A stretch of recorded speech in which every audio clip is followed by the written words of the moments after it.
Aujourd'hui on se retrouve dans une nouvelle vidéo et je suis désolée d'avoir autant d'énergie mais je suis contente de te présenter tous les livres que j'ai lus depuis août 2020 jusqu'à mars 2021. Donc c'est parti, je vais t'expliquer tout ce que j'ai lu.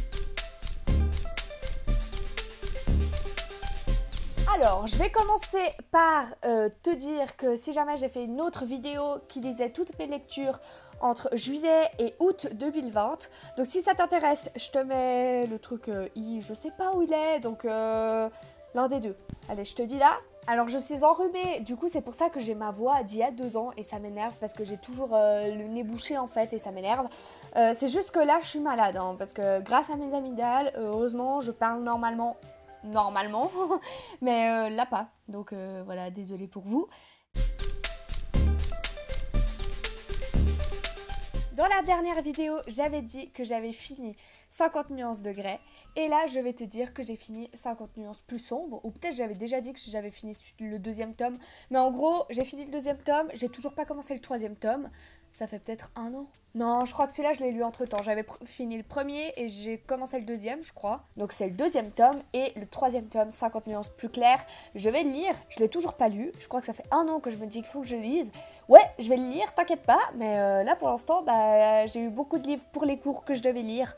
Donc j'ai pas vraiment eu le temps. Donc voilà, il est sympa. Je pense que tout le monde connaît l'histoire de Christian et d'Anna. Anastasia, bref, voilà. Je pense que j'ai pas besoin de faire le résumé. Après, je te dirai pas dans l'ordre parce que je me souviens plus trop de l'ordre. Mais j'ai pu commander des livres d'une personne pas loin de chez moi qui vendait plein de livres, mais vraiment plein pour pas cher du tout. Du coup, j'ai profité et j'ai pu acheter Divergente, le tome 1. Et je suis hyper contente et je l'ai adoré, je l'ai dévoré et tout. J'ai demandé à une pote, enfin la pote de ma pote, de me prêter Divergente 2. Du coup, je l'ai dans ma bibliothèque et je vais bientôt le lire. J'avais pas trop vu le film, j'avais vu des bandes annonces ou des petits bouts. Mais je suis contente parce que ça m'a pas trop spoilé. Et du coup, je sais toujours pas ce qui se passe pendant le 2e et pendant le 3e. Donc, s'il vous plaît, ne me dites rien, j'ai envie de garder la surprise. J'ai fait une feuille, si jamais si ça intéresse quelqu'un, j'ai fait une feuille comme tous les autres livres. Enfin, pas comme tous les autres livres, mais comme d'autres livres qui sont un peu bizarres. Donc je sais que par exemple, il y a les altruistes, les sincères, les érudites, les fraternels et les audacieux. Le 3e livre que j'ai lu, c'est Maybe Someday de Olin Hoover. Alors, j'ai lu ce livre parce que cette autrice, je l'adore, parce que c'est celle qui a écrit Indécent, Incandescent et Éblouissant. Donc, c'est une trilogie, l'une de mes trilogies préférées. Donc, c'était vraiment hyper cool. J'avais trop envie de lire d'autres livres d'elle. Et j'ai lu celui-là et en fait, j'ai pas trop kiffé. Voilà, c'est une histoire assez originale, franchement je trouvais pas du tout ça cliché, c'était assez sympa à lire. Là j'ai mis des post-it, c'est pour des chansons parce qu'en fait vous voyez il y a une guitare, ça parle de chansons. Donc en fait c'est l'histoire de Sydney qui a 22 ans et en fait le jour de son anniversaire de ses 22 ans, elle se rend compte que sa meilleure amie qui est aussi sa coloc la trompe depuis pas mal de temps avec son copain. Voilà, donc c'est sympa. Donc du coup, le jour de ses 22 ans, elle dégage de chez elle et eh ben, elle va être recueillie chez son voisin de balcon. En fait, en gros, il y a 2 immeubles là.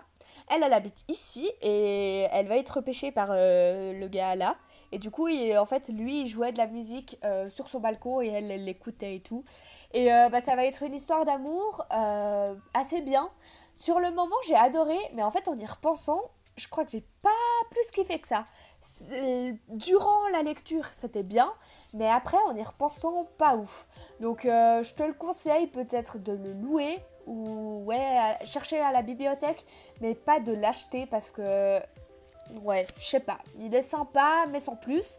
Je sais qu'il y a des suites. Donc il y a un spin-off, donc un spin-off si jamais c'est quand le personnage secondaire devient un personnage principal et le spin-off ce sera sur l'un des colocataires de cet appartement. Donc il y en a un qui s'appelle Maybe Now et l'autre qui s'appelle Maybe Not. Après je sais pas lequel est le spin-off et lequel est la suite, mais du coup voilà, je pense que si je dois les lire, j'irai les louer dans une bibliothèque ou tout, mais je pense pas que je les achèterai parce que je pense pas que ça va m'intéresser plus que ça de dépenser de l'argent pour ça quoi. Après cette autrice j'aime bien sa plume, j'ai bien aimé, mais je sais pas, ouais, je sais pas, j'ai pas plus kiffé que ça. Ensuite, j'ai lu un livre qui me donnait tellement envie, mais genre, vous pouvez pas savoir comment il me donnait trop envie. Ça s'appelle AD. Alors déjà, je voulais faire un commentaire sur cette édition, en fait, sur ce livre, comment il est imprimé et tout. Déjà, les pages sont hyper blanches. Je sais pas si vous voyez comparé à un autre livre, genre, comme c'est blanc. Et en fait, c'est hyper éblouissant pour les yeux quand tu les lis. Du coup, pour lire, c'était pas très agréable. Puis quand tu essayes de l'ouvrir, genre, tu galères.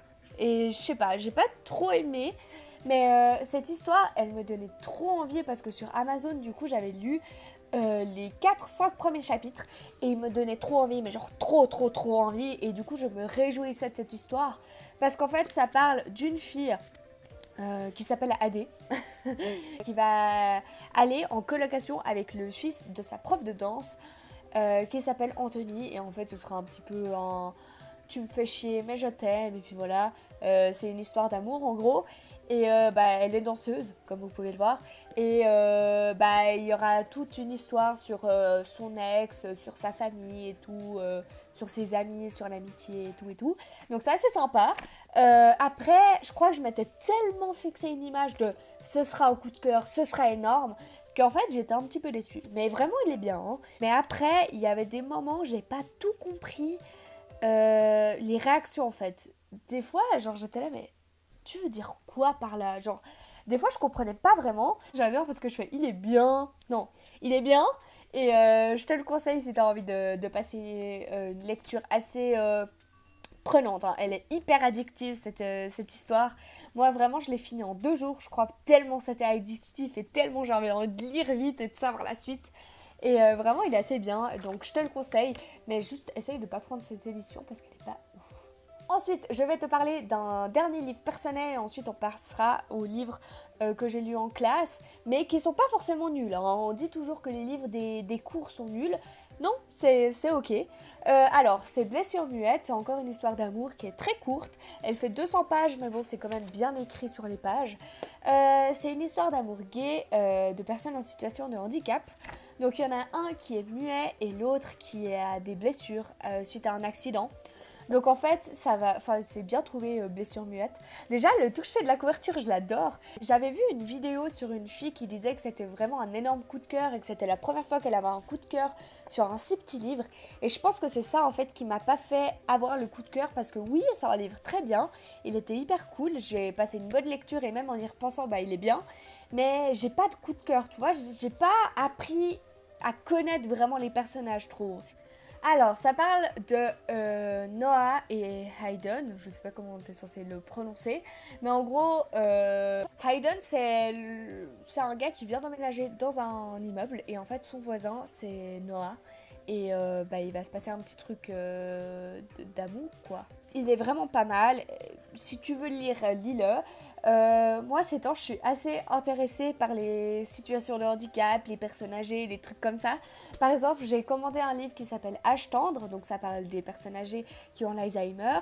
Celui-là il parle de quelqu'un qui est muet et celui-là quelqu'un qui est muet et quelqu'un qui a des blessures. Donc je trouvais assez sympa de lire plein de livres avec les personnes en situation de handicap, avec des personnes âgées parce qu'en fait c'est mon métier, je sais pas si vous le savez, enfin ce sera mon futur métier quoi. Là je suis en pleine formation, d'ailleurs j'ai mes examens bientôt là, dans 2 mois.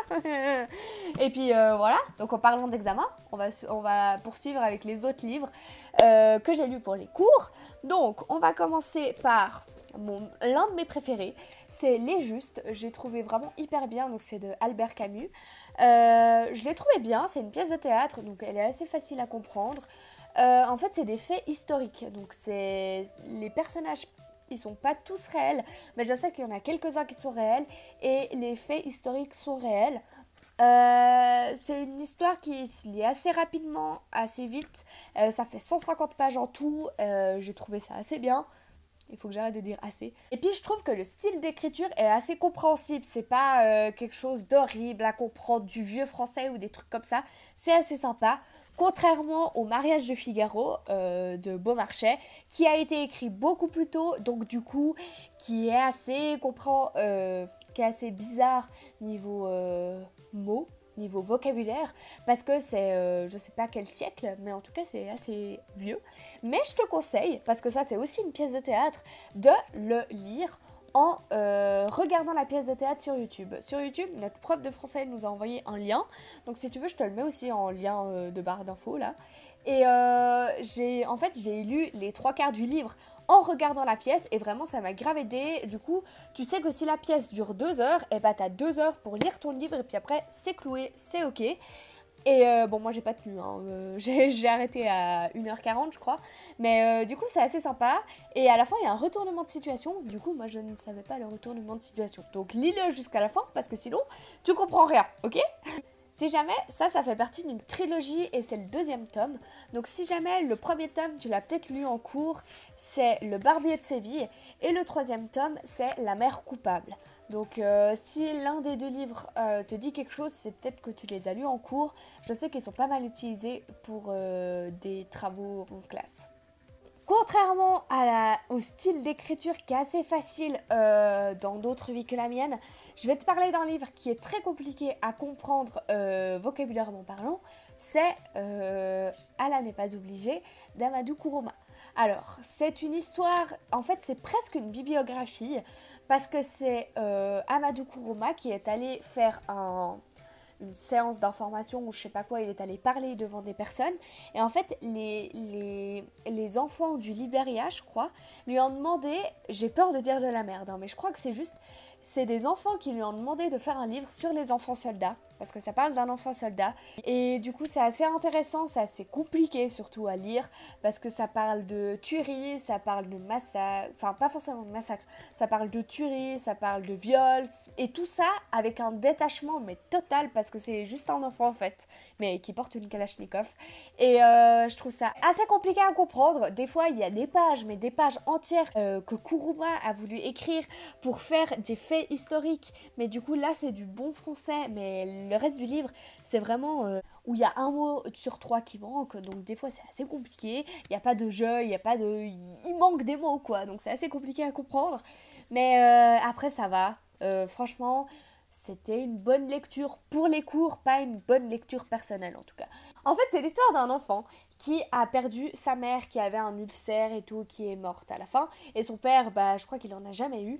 Du coup, il va à la recherche de sa tante qui en fait continue d'avancer. Et puis lui, genre, il la suit tout le long du trajet en fait. Et bah, là, il va devenir enfant soldat et puis il sera à côté d'une personne qui est bon et des fois pas très bon et puis du coup voilà et bah, ça parle d'un enfant qui va vivre un petit peu toutes les misères du monde et bah, c'est assez triste de dire qu'en 2021 c'est peut-être possible qu'il y ait encore, enfin c'est possible, enfin c'est la réalité quoi, qu'il y a encore des enfants soldats dans le monde. Ensuite je vais faire une petite parenthèse en parlant d'un de mes livres que j'ai dû lire pour les cours en italien, donc au lieu d'avoir l'allemand moi j'ai l'italien si jamais.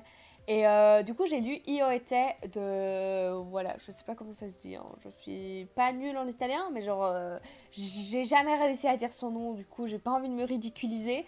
C'est un livre assez intéressant, on va dire ça comme ça. Moi j'ai pas trop aimé parce que j'ai l'impression qu'il se passe rien. En fait c'est l'histoire d'un gars qui s'appelle Lorenzo. Il a 13 ans je crois et il fait croire à sa mère qu'il va en semaine de ski avec des amis de sa classe et en fait c'est faux, il se cache dans sa cave et ben en fait il va rester une semaine dans sa cave et au milieu de la semaine il y a sa belle-sœur qui va arriver et après bah, ils vont vivre ensemble dans la cave, enfin peut-être pas, on sait pas et du coup voilà moi j'ai trouvé qu'il se passait pas vraiment quelque chose. En plus j'ai eu un exposé sur un chapitre. Mais alors je vous dis juste le chapitre si vous avez ce livre. Mais mon dieu que c'est compliqué. L'épisode 8 où il fait une histoire avec un robot piscine qui devient un militaire et qui tue tout le monde parce qu'il a de... Bref, il est bizarre quoi, très chelou. Moi perso j'ai pas du tout aimé ce livre. Après il est assez facile à comprendre. Après moi j'ai un niveau d'italien voilà assez bien, assez, enfin je sais pas. Après je lisais avec ma maman qui est bilingue, du coup c'est assez compréhensible quoi. À chaque fois que j'avais un mot que je comprenais pas, bah, elle me traduisait, mais sinon la langue est assez compréhensible quoi. Par contre, j'aimerais juste pousser un petit coup de gueule. Je comprends pas pourquoi ils mettent toujours des petits traits là pour finir les mots. Déjà, c'est en italien, je comprends pas vraiment. En plus, en français, il n'y a jamais de mots qui sont coupés à la fin. Et ben là, ils sont tous coupés à la fin, genre vraiment tout le temps. En fait, c'est en faisant le montage que j'ai remarqué que j'ai totalement oublié de parler d'un livre. C'était un livre que je devais lire pour l'anglais et en fait, je l'ai acheté en français pour le lire en français parce que c'était un livre qui m'intéressait. Ça s'appelle Le Monde de Charlie, je pense que vous connaissez. Il y a aussi le film qui est sorti. Du coup, je pense que vous l'avez déjà vu avec Emma Watson et tout. Et du coup, en anglais, j'ai dû faire un exposé, du coup, je l'ai à peu près lu. Mais j'ai surtout lu en français. Et en fait, ça parle de Charlie, du coup, qui fait une année scolaire et puis qui fait des nouveaux potes. Enfin, qui se fait des nouveaux potes. Et puis, en gros, tu suis sa vie pendant à peu près un an. C'est pas le meilleur livre que j'ai lu, mais il était quand même assez bien. Après, enfin, moi, je l'ai quand même un petit peu lu en anglais et c'est vraiment simple parce que vu que c'est des lettres, c'est pas des mots hyper bizarres comme par exemple le mariage de Figaro où c'est horrible de lire ça dans une langue étrangère. Là, tu vois, c'est des lettres donc c'est assez familier et tout, donc c'était compréhensible. Et d'ailleurs, je me sentais trop poussée des ailes parce que je comprenais presque tout. Donc voilà. Et du coup, je vous le conseille si jamais c'est assez. Ouais, j'aurais peut-être préféré la lecture si je l'avais lu il y a 2-3 ans. Ne pars pas encore, j'ai encore 2 livres à te montrer. Donc je voulais te faire montrer, celui-là. C'est Le Temps des mots à voix basse. Je l'ai reçu par ma prof de français. Et en fait, il est assez sympa. Si tu peux le recevoir gratuit, vas-y, lis-le. Il est vraiment cool. En fait, ça parle d'un petit garçon qui va vivre la Seconde Guerre mondiale, et en fait, qui va un peu rien comprendre et tout. Et puis, c'est assez déchirant et c'est assez, ouais, en fait, c'est pas genre triste à pleurer, c'est genre, je sais pas si vous comprenez la réaction que j'ai. Vous comprenez l'émotion que j'ai mis avec ma tête là. Enfin, je sais pas comment expliquer. Mais genre, t'es un peu genre, oh, il fait 60 pages et puis il y a plein d'espace entre les lignes. Genre vraiment, il aurait très bien pu tenir en 30 pages, je pense, le machin. Mais c'est assez cool. Et puis je crois que cette autrice est suisse. Donc ça, c'est pas mal. Ouais, elle est suisse. Et puis c'est cool. C'est bon, je termine avec un livre et après tu pourras partir. C'est ce livre que je suis en train de lire. C'est D'autres vies que la mienne d'Emmanuel Carrère. Je suis à la page 90 et il y a 330 pages. Vraiment, je le trouve pas si passionnant là parce que j'ai pas l'impression d'être dans l'histoire. En fait, c'est Emmanuel Carrère qui décrit les vies qui se passent autour de lui. Donc, il y a une partie du roman qui va parler d'une petite fille qui est morte dans un tsunami qui s'appelait Juliette. Et il y a une autre partie du roman qui va parler d'une autre Juliette qui est en fait sa belle-sœur, donc la sœur à sa conjointe, pardon. Et c'est une bibliographie très compréhensible avec des mots que tu utilises tous les jours. Donc ça c'est vraiment sympa. Et je l'ai pas fini, mais je pense le finir très vite parce que, en tout cas avant mes examens quoi. Voilà, du coup la vidéo est finie, j'espère qu'elle t'aura plu. Si ça t'intéresse, n'hésite pas à me dire qu'est-ce que t'as pensé des livres par exemple que t'as déjà lu en cours ou que t'as déjà lu personnellement ou des choses comme ça. Dis-moi ce que tu penses de cette vidéo, qu'est-ce que tu voudrais que j'améliore, qu'est-ce que tu voudrais que je fasse et tout et tout. Et du coup, en attendant, je te dis à la prochaine, je sais pas encore quand, mais à une prochaine. Ciao ciao!